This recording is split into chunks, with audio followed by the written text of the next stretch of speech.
pertama melakukan pemeriksaan itu dengan melakukan melihat dengan penampilan dan gaya bicaranya apakah yang pertama melakukan pemeriksaan yaitu dengan perhatikan kesan klinis awal dari penampilan dan gaya bicaranya, apakah appearance-nya normal atau tidak, cara berpakaiannya, intonasi, interaktif, kenyamanan, kontak mata ke lawan bicara, apakah dia menangis. Kemudian melakukan lihat pola pernafasannya, apakah terdapat retraction atau tidak. Lalu apakah terdapat kelainan pada warna kulitnya, apakah terdapat pucat, sianosis ataupun kemerahan. Kemudian menentukan keadaan umumnya yaitu dengan melihat apakah anaknya tampak sakit ringan. Dengan hal ini bisa dilihat dengan gejala dan keluhannya tidak mengganggu aktivitas sehari-hari. Jika tampak sedang itu gejala dan keluhannya itu mengganggu aktivitas sehari-hari. Jika tanpa gejala yang mengancam nyawa. Jika sakitnya berat itu gejala dan keluhannya itu mengganggu aktivitas sehari-hari. Atau bisa terdapat dyspnea, edema generalisata, dehidrasi, penurunan kesadaran ataupun adanya kejang. Lalu melakukan pengukuran tanda vital, yaitu yang pertama melakukan tekanan darah.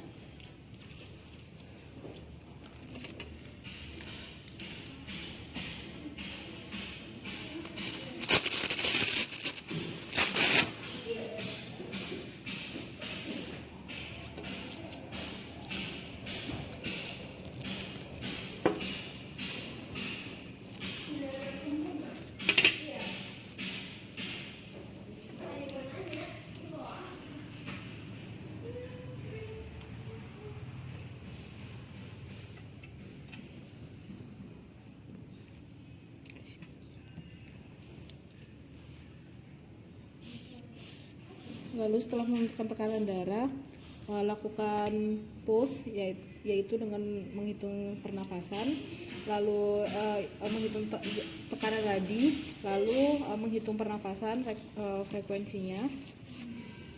Kemudian mengukur suhu diletakkan di aksila pasien, yang dimana semua dalam keadaan normal, tekanan darahnya berada di 120/80, terus denyut nadinya juga normal, respirasinya serta suhunya berada di 37,5 derajat Celcius. Kemudian kulitnya apakah terdapat ruam, apakah terdapat edema seperti tender atau non pitting. Lalu amati bagian kepalanya, perhatikan sebaran dan juga tekstur rambut, atau apakah terdapat rambut yang rontok. Lalu apakah terdapat squama atau bersisik pada kulit kepalanya. Kemudian bagian wajahnya diamati apakah terdapat edema. Bagian lipatan mata infraorbital Denny Morgan. Kemudian apakah terdapat allergic shiner atau terdapatnya bayangan gelap di daerah bawah mata akibat stasis vena yang terjadi akibat obstruksi hidung. Lalu ada open mouthed face. Kemudian apakah pasien meringis kesakitan. Lalu amati juga pada bagian matanya apakah terdapat sekret yaitu seperti serous, mukoid atau mukopluren. Lalu apakah ada palpabre seperti edema atau blepharospasme. Kemudian bagian konjungtivanya apakah ada konjungtiva tarsal on eversion seperti apakah ada edema, hyperemis, visible blood vessel, pinpoint pupils. Lalu bagian hidungnya apakah terdapat sekret, diamati apakah jernih, serous, mukoid atau mukopluren. Lalu sniffing. Lalu nasal, apakah terdapat nasal juice, naras anterior membesar ataupun dilihat pernafasan samping hidungnya. Kemudian dilihat konka, apakah terdapat warna ungu sampai ke abu-abuan atau menggunakan nasal speculum. Lalu mulutnya, bagian mulutnya apakah terdapat edema. Perhatikan juga warnanya, apakah terdapat cyanosis, kemerahan. Lalu bagian lidahnya apakah terdapat geographic tongue. Lalu bagian lehernya apakah terdapat retraksi suprasternal, lalu retraksi supraclavicular. Lalu inspeksi bagian toraksnya, Dilihat dari ujung kaki, bentuk dan pergerakannya simetrik atau asimetrik, lalu apakah ada barrel chest atau retraksi interkostal dan juga subkostal.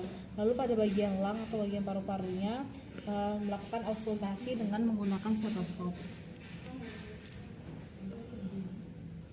Pertama, dengarkan suara nafasnya vaskular, abnormal lung sound atau apakah ada wheezing atau stridor. Lalu pada bagian jantungnya suara jantungnya reguler atau irregular. Lalu pada bagian abdomen inspeksi dan auskultasi untuk mendengar bowel sound, apakah bising ususnya meningkat. Lalu bagian anogenital, apakah terdapat edema, hiperemis, erosion maupun exhaustion. Lalu bagian ekstremitasnya, apakah terdapat cold atau dingin maupun clammy. Lalu melakukan capillary refill time pada kuku pasien, yaitu dengan jari pasien diangkat setinggi jantung, lalu berikan tekanan pada salah satu ujung palmarnya hingga pucat, lalu lepaskan, lakukan pengaturan waktu, kemudian jeda hingga ujung jari sampai berubah warna merah muda. Lalu penundaan lebih dari 2 detik berhubungan dengan perfusi yang buruk.